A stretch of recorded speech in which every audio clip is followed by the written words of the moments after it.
محترم بھائی، دوستو، بزرگوں، یہ دعوت کا جو کام ہے یہ ایک ذمہ داری ہے، اور یہ کوئی عام ذمہ داری نہیں ہے بلکہ بہت اہم ذمہ داری ہے،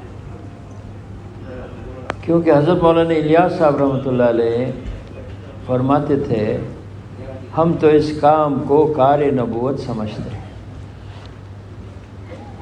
ہم تو اس کام کو کار نبوت سمجھتے ہیں، یعنی نبی والا کام سمجھتے ہیں اس کام کو۔ تو اب سوچئے کہ انبیاء علیہ السلام معصوم ہوتے تھے، بے گناہ ہوتے تھے، ایسے لوگوں سے اللہ پاک نے دعوت کا کام لیا،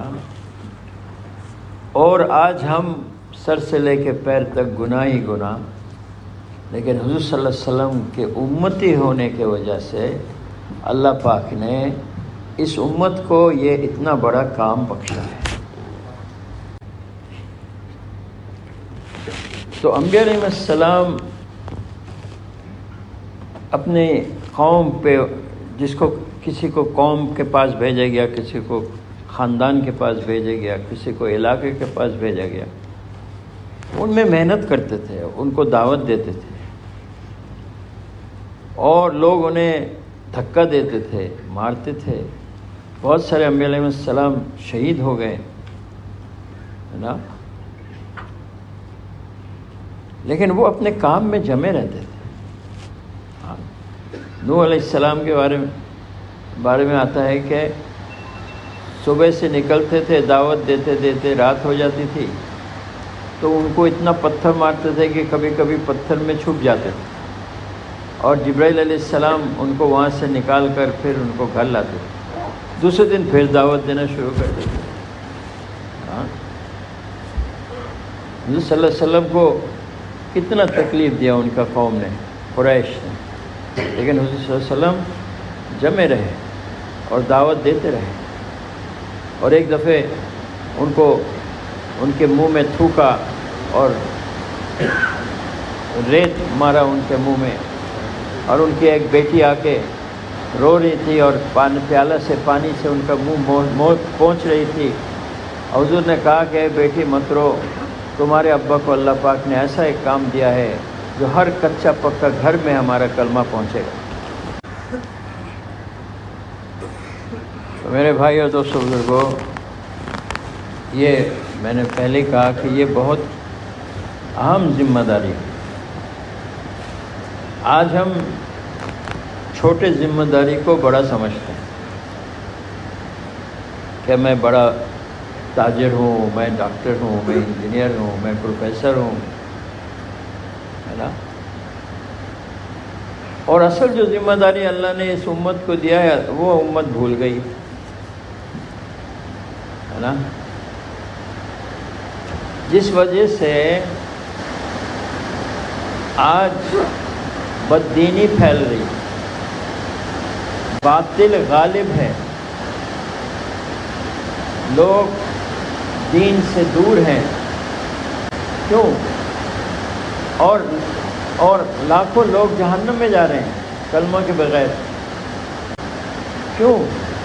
کہ جو ہماری ذمہ داری تھی ہم اس کو پورا نہیں کر رہے۔ یہ ایسا، اس کو ایسا سمجھ لیں کہ اگر ساری دنیا کے پریزیڈنٹ اور بادشاہوں اور پرائم منسٹر، ان سارے کا اگر ذمہ داری ایک جگہ کرے، تو ایک غریب مسلمان عورت کہیں گاؤں میں پہچانتا نہیں کوئی، اس کی ذمہ داری ان سے زیادہ ہے۔ سب مل کر جو ان کی ذمہ داری ہے، ایک اکیلے ان کا زیادہ ہے۔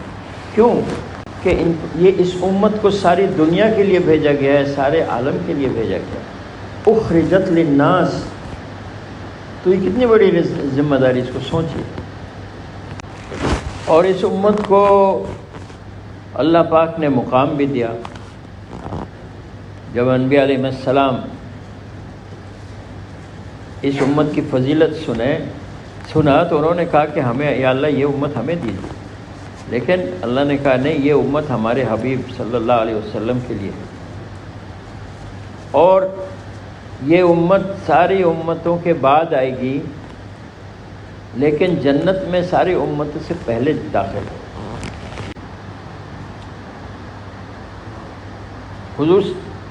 حضرت مولانا الیاس صاحب رحمۃ اللہ علیہ وہ بہت بڑے عالم تھے، اور ان کے زمانے میں اور بھی بڑے بڑے عالم تھے، لیکن اللہ پاک ان سے کام لیا۔ حضرت مولانا الیاس صاحب رحمۃ اللہ نے دیکھا کہ دعوت بند ہے، خروج نہیں ہوتا،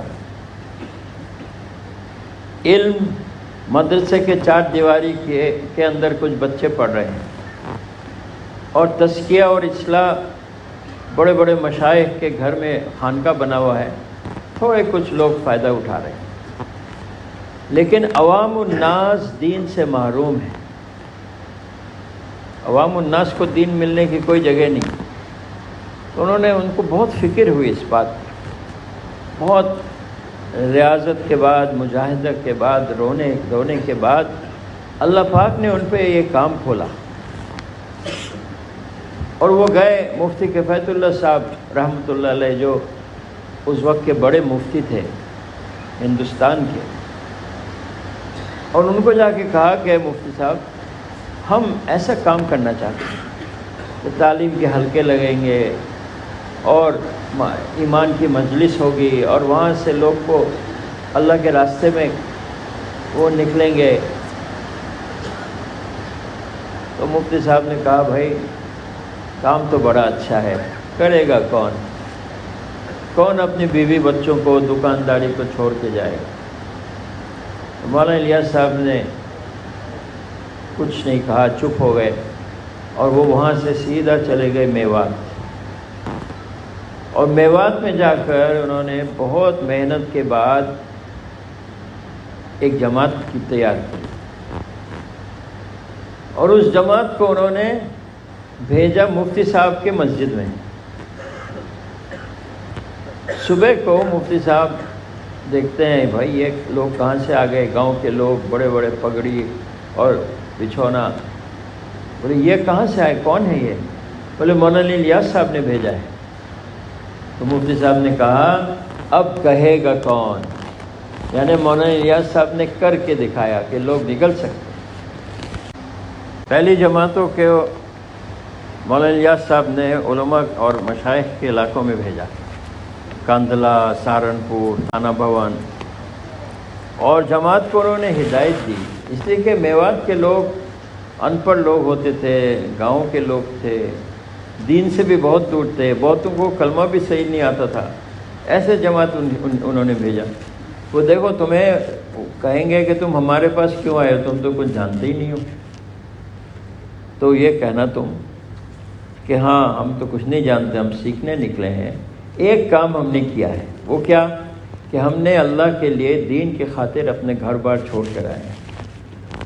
یہ جب سنتے تھے تو علماء تسلیم کرتے تھے کہ ہاں یہ سنت مردہ ہو چکی تھی، مولانا الیاس صاحب نے اس کو دوبارہ زندہ کیا۔ اور میواتیوں کو کہا ہے میواتی تم دیکھ رہے تمہاری قدم یہاں پڑ رہی ہے، اور ہم دیکھ رہے ہیں تمہاری قدم انگلینڈ اور امریکہ پہ پڑ رہی ہے۔ Moulaنا Ilyas rahmatullahi alaih beritahu kepada orang Mewat, wahai orang Mewat, kamu ingat tapak kamu, tapak kaki kamu kena di sini, di bumi ini, tetapi saya lihat tapak kaki kamu kena di Europe, Amerika dan Europe. ایک دفعہ مولانا الیاس صاحب کی جو مسجد تھی وہ چھوٹی سی مسجد تھی، اور بنگلے والی کہتے تھے کیونکہ اوپر وہ ٹین کا چھت تھا، بنگلے والی۔ تو ان کے جو کچھ مریدان تھے انہوں نے کہا کہ حضرت آپ اجازت دیں ہم مسجد کا چھت کو پکا کر دیں۔ تو مولانا صاحب کہتے تھے کہ نہیں، مسجد پکا کرنے کی ضرورت نہیں ہے، تم باہر جا کے مصلی کو پکا کرو تو مسجد ایسی پکا ہو جائے۔ تو ایک دفعہ حج کو گئے تھے مولانا، تو لوگوں نے مسجد کا چھت پکا کر دیا۔ واپس آ کے انہوں نے دیکھا اچھا کر دیا، ٹھیک ہے ایسا کرو کہ ہمارے لیے اس کے ساتھ کچھ حجرہ بنا دو، ہمارے مہمان آئیں گے انگلینڈ اور امریکہ سے، ہم ان کو وہاں ٹھہرائیں گے۔ تو ادب کے وجہ سے ان کے سامنے تو نہیں ہنسے، باہر جا کے ہنسے، کہ مولانا کیا کہہ رہے ہیں، دلی کے لوگ آج نہیں آ رہے ہیں اور وہ انگلینڈ اور امریکہ کا سوچ رہے ہیں۔ تو یہ مولانا کی اخلاص تھی کہ انگلینڈ اور امریکہ کے لوگ صرف نظام الدین نہیں آئے، ملیشیا کے کامپونگ تک پہنچ چکے۔ اس لیے بھائی دوستو، اس کام کی عظمت ہمارے دل میں ہو اور اس کام کی ہم قدر کریں۔ Kita kena tahu nilai kerja dan kita kena menghargai kerja. حضرت عائشہ رضی اللہ عنہ فرماتی تھی کہ قریش نے ناقدری کی، اس لیے وہ محروم رہے۔ قریش نے ناقدری کی جس وجہ سے وہ محروم ہو گئے۔ کیا ناقدری کی؟ کہ اللہ پاک نے ان کو کعبہ شریف دیا تھا اور سقائے زمزم، زمزم کا جو پانی پلاتے تھے عرب کے لوگ، سارے عرب سے آتے ہیں، یہ بہت ہی عزت والی چیز تھی، یہ دیا تھا۔ اور حضور صلی اللہ علیہ وسلم کو دیا تھا۔ حضور صلی اللہ علیہ وسلم تو قریش تھے، مکہ کے لوگ آدمی تھے، لیکن انہوں نے ناقدری کی جس وجہ سے حضور صلی اللہ علیہ وسلم ہجرت کر کے مدینہ چلے گئے، تو انہوں نے حضور کو کھویا۔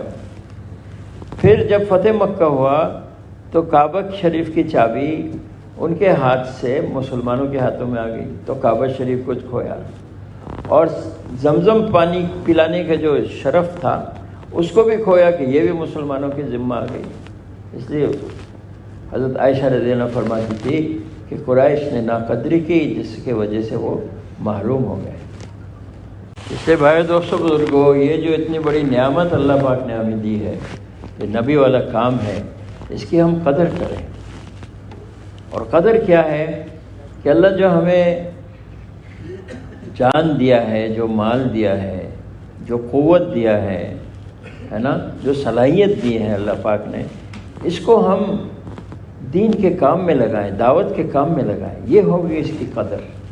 اور خدا نہ خواستہ یہ ساری چیزیں ہم اپنی دکانوں اور کاشتکاری میں اور تجارت میں اور فلاں کہیں کہیں لگا دیا اور دین کے کام میں نہیں لگایا، تو یہ ناقدری ہوگی۔ جو بڑی ذمہ داری ہوتی ہے اس کا تقاضا انسان پہلے پورا کرتا ہے اور چھوٹی ذمہ داری کو بعد میں دیکھتا ہے نا۔ اس لیے سب سے بڑی ذمہ داری ہے دین کی اور دین کی محنت کی، تو اس کی تقاضا کو ہم پہلے پورا کریں اور دنیاوی تقاضا کو بعد میں پورا کریں، ہے نا۔ پھر کیا ہوگا؟ پھر ہمیں اللہ کی مدد اور نصرت ملے گی جیسے صحابہ کو ملی۔ حضرات صحابہ رضوان اللہ اجمعین نے اس ذمہ داری کو سمجھا اور اس ذمہ داری کا حق ادا کیا، ہے نا، اور وہ کامیاب ہو گئے۔ کیسی کامیابی کہ اللہ قرآن میں اعلان کر دیا کہ ہم ان سے راضی، وہ ہم سے راضی۔ اب جس کے اللہ جس کے اوپر راضی ہو جائے اس کو اور کچھ چیز چاہیے؟ اس کا تو کام ہی بن گیا۔ اس لیے بھائیو دوستو بزرگوں، اگر ہم اللہ کو راضی کرنا چاہتے ہیں تو ہم بھی صحابہ کو دیکھیں، ان کی زندگی کو دیکھیں، ان کے جذبات کو دیکھیں، ہے نا، اور ان کی رات کیسے کٹتی تھی، ان کے دن کیسے کٹتے تھے، ہے نا، وہ ان کا جان کہاں لگتا تھا، ان کا مال کہاں لگتا تھا۔ پھر اس کی ہم اتباع کریں تو انشاءاللہ تعالی اللہ ہم سے بھی راضی ہوں۔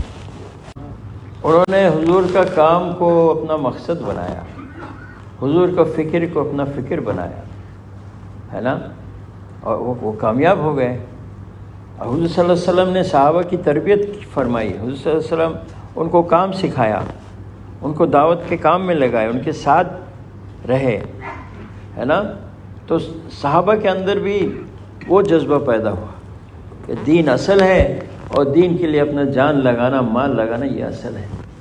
ہاں، یہاں تک کہ عورتیں، حضرت سمیہ رضی اللہ عنہ، ہاں، ان کو قریش ان کو پکڑا، ان کے خاوند کو پکڑا، ان کے لڑکوں کو پکڑا اور خوب مارا کہ تم اسلام چھوڑو، تو وہ اسلام چھوڑنے کو راضی نہیں ہوئی۔ ایک روایت میں آتا ہے کہ حضرت سمیہ رضی اللہ عنہ کا ایک ہاتھ اور ایک پیر ایک اونٹ کے ساتھ باندھا گیا، دوسرا ہاتھ اور دوسرا پیر اور ایک اونٹ کے ساتھ باندھا گیا، اور ان کو آخری مہلت دی گئی کہ تم اگر اسلام نہیں چھوڑتی ہو تو یہ دو اونٹ دو سمت چلے گا. انہوں نے کہا ہم اسلام نہیں چھوڑیں گے. دو اونٹ 2 سمت چلا اور ابو جہل ان پہ برچھا بھی مارا. اس حالت میں شہید ہو گئی لیکن دین نہیں چھوڑی، اسلام نہیں چھوڑی. رضی اللہ عنہ کو پکڑا مشرکین نے اور کہا اس کو سولی پہ چڑھا دو. انہوں نے کہا کہ تھوڑی سی نماز پڑھنے کی مہلت دو. بولے جاؤ پڑھو نماز. تو نماز پڑھ کے آئے. کہنے لگے زندگی کی آخری نماز تھی، جی چاہتا تھا کہ لمبی نماز پڑھو، لیکن تم سوچو گے کہ موت کے ڈر سے ہم لمبی لمبی نماز پڑھ رہے ہیں، اس لیے ہم نے اپنی نماز کو کم کر دیا. پھر ان کو سولی پہ چڑھایا. کسی نے پوچھا کیا تم یہ پسند نہیں کرتے کہ تمہاری جگہ محمد ہو صلی اللہ علیہ وسلم؟ تو انہوں نے کہا سولی تو بہت دور کی بات ہے، ہم تو یہ بھی نہیں پسند کرتے کہ حضور صلی اللہ علیہ وسلم اپنے بستر پہ ہیں اور وہاں ان کو ایک کانٹا ان کو چبھ جائے، یہ بھی تو ہم نہیں پسند کرتے. تو پھر ان کو تیر اور تلوار مار کے ان کو شہید کر دیا گیا. اور موت سے پہلے انہوں نے کہا اے اللہ ہمارا سلام حضور صلی اللہ علیہ وسلم تک پہنچا دیں. اور حضور صلی اللہ علیہ وسلم مدینہ میں صحابہ کے ساتھ بیٹھے تھے. کہنے لگے تمہارا بھائی خبیب شہید ہو گیا. صحابہ رضوان اللہ اجمعین ہر حال میں دین کا کام کیا. انہوں نے مکہ شریف میں 13 سال دعوت، تعلیم، ذکر، عبادت، خدمت. احکامات تو بعد میں آئے. نماز بھی ہجرت سے 3 سال پہلے نماز فرض ہوا. اس کے علاوہ مکہ شریف میں ان کا کیا کام تھا؟ وہ دعوت دے رہے تھے، تعلیم کر رہے تھے، ذکر کر رہے تھے، عبادت کر رہے تھے، خدمت کر رہے تھے. یہ اعمال جس کو یہ اعمال ہدایت بھی کہتے ہیں، اعمال دعوت بھی کہتے ہیں، اعمال نبوت بھی کہتے ہیں، نورانی اعمال بھی کہتے ہیں. ان اعمال میں صحابہ کو حضور صلی اللہ علیہ وسلم نے مشغول کیا. صحابہ کو بھی، صحابیات کو بھی. صحابیات بھی ان اعمال میں مشغول ہوتی تھی. جیسے حضرت عمر رضی اللہ عنہ کے گھر میں ان کی بہن اور بہنوں ہی وہ تعلیم کر رہے تھے، ہے نا.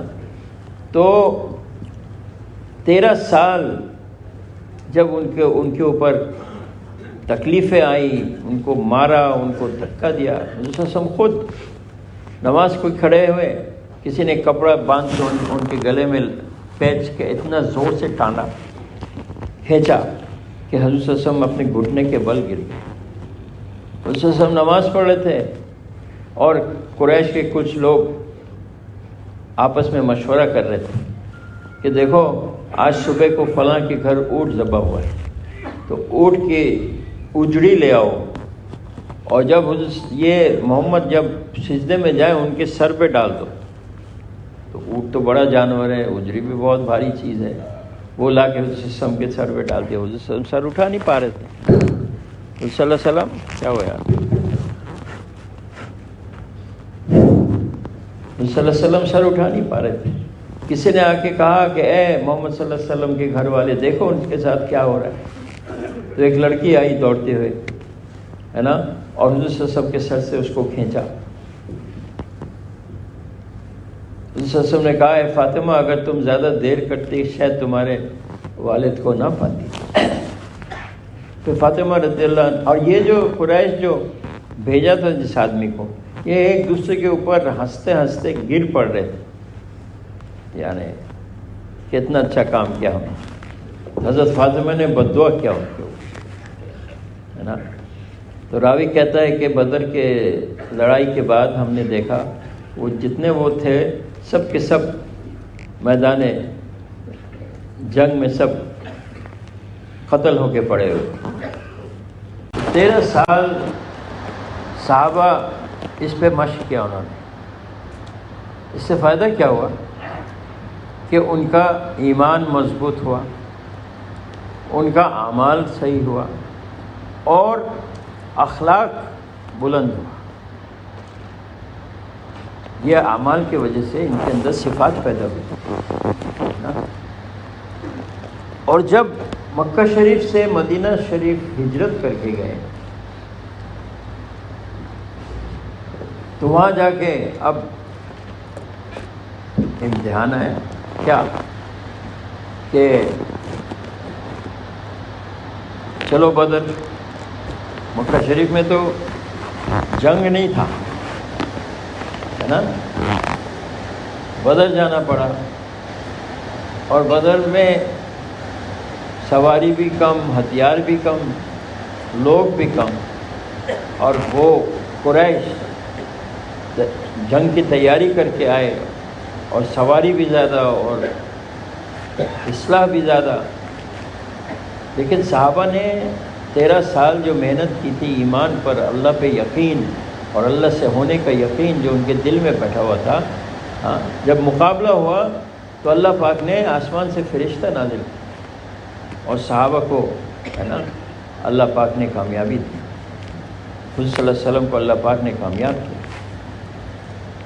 تو بھائیو، دوستو، بزرگوں، پھر کیا ہوا کہ 1 مہینہ روزہ رکھنا ہے. یہاں تو 1 دن بھی نہیں رکھے. اب یہاں مدینہ میں آ کے اللہ کا حکم ہے 1 مہینہ روزہ رکھو. تو رکھنا آسان تھا، کیوں؟ کہ ان کا ایمان مضبوط تھا، ہے نا. پھر کیا حکم ہوا کہ شراب حرام ہے.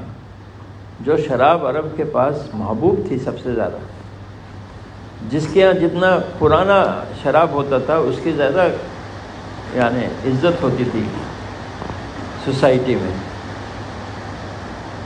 لیکن ایک اعلان ہوا کہ شراب حرام ہو چکی ہے، تو انہوں نے سب پھینک دیا، بوتل توڑ دیا، مٹکا چھوڑ دیا. مدینہ میں فلڈ ہو گیا راستے میں شراب. پھر کیا حکم ہوا کہ عورتیں پردہ کریں گی، پردہ کی آیت نازل ہوئی. دوسرے دن ایک عورت بغیر پردے کے نہیں ملی مدینہ کے راستے میں. کیسے ہوا یہ کہ انہوں نے محنت کیا، مشق کیا، دعوت دیتے دیتے، تعلیم کرتے کرتے، ذکر کرتے کرتے، عبادت کرتے کرتے، اور مدینہ میں جا کے حضور صلی اللہ علیہ وسلم نے سب سے پہلے مسجد بنائی، اور مسجد میں ان اعمال کو زندہ کیا، اور گھروں میں صحابیہ ان اعمال کو انہوں نے گھر کو سنوارا. تو مسجد میں بھی اعمال دعوت، صحابہ کے گھروں میں بھی اعمال دعوت، ہے نا.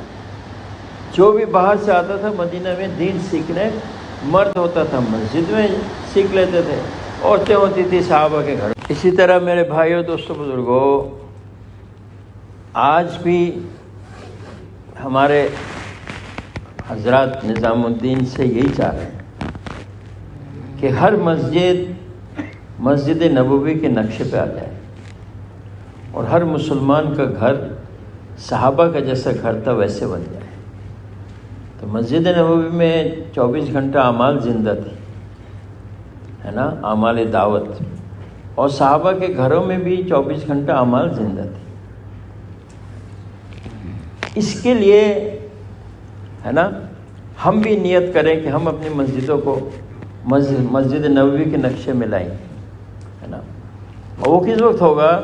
جب دعوت زندہ ہوگی، اور دعوت قربانیوں سے زندہ ہوتی ہے، اور جب دعوت زندہ ہوگی تو مسجدیں آباد ہوں گی، ہے نا، اور مسجدیں 24 گھنٹہ مسجد نبوی کے نقشے پہ آئیں گی. اس لیے ہر ساتھی کو اپنے وقت کا یعنی زیادہ حصہ ہم مسجد کو دیں. حضرت مولانا یوسف صاحب رحمۃ اللہ علیہ نے حساب لگایا کہ ہر صحابی ہر سال 4 سے 6 مہینہ اللہ کے راستے میں لگاتے تھے، اور جب مدینہ واپس آتے تھے تو مدینہ میں جو قیام تھا اس کا دن کا آدھا حصہ اپنے مشغلے میں، نوکری تجارت میں دیتے تھے، اور آدھا حصہ مسجد کو دیتے تھے، اور رات کو 2 حصہ کر کے 1 حصہ بیوی بچوں کو دیتے تھے، دوسرا حصہ مسجد کو دیتے تھے. تو مسجد کو 12 گھنٹہ صحابہ کا وقت لگتا تھا مسجد میں، ہے نا، جس وجہ سے مسجد کو وہ 24 گھنٹہ آباد کرتے تھے. ابھی بھی تہجد کی اذان ہوتی ہے مدینہ شریف میں، تو مولانا یوسف صاحب کہتے تھے کہ جب اس وقت تہجد کی اذان ہوتی تھی، جیسے یہ اعلان تھا کہ مسجد والے تیار ہیں اپنی مسجد کو 24 گھنٹہ آباد کریں گے؟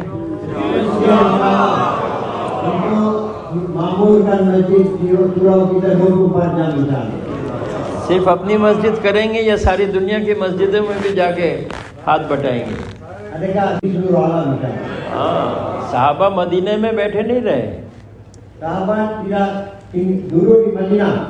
حتیٰ کہ وہ کہہ سکتے تھے، ان کا حق تھا کہ ہم حضور کے صحابی ہیں، ہے نا، ہم حضور کی زیارت کریں گے اور مکہ شریف میں جا کے طواف کریں گے، اور تم جن کو چاہیے دین ہم سے آ کے لے لو۔ ایسا تو انہوں نے نہیں کہا، بلکہ وہ جہاں تک جتنے دور جا سکے گئے۔ ماشاءاللہ بھائی بولے، بھائی بولے، مسجد کی جماعت بولے کہ ہم اپنی مسجد سے ہم نہ گرا جاؤ جائیں گے، ایسا بتاؤ۔ bagi nama cara masjid, kami insyaAllah dari masjid kami akan keluarkan jemaah untuk negara. Bagi nama cara masjid insyaAllah. اللہ قبول فرمائے، آمین۔ اور بھی بولے بھائی، تریما اللہ۔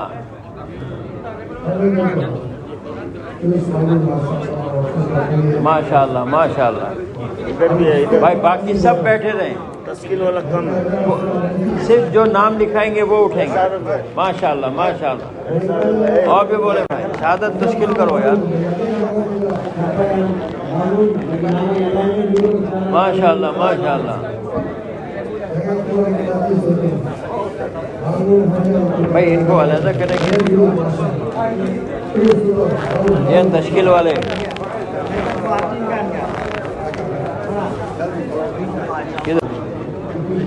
رپت رپت رپت رپت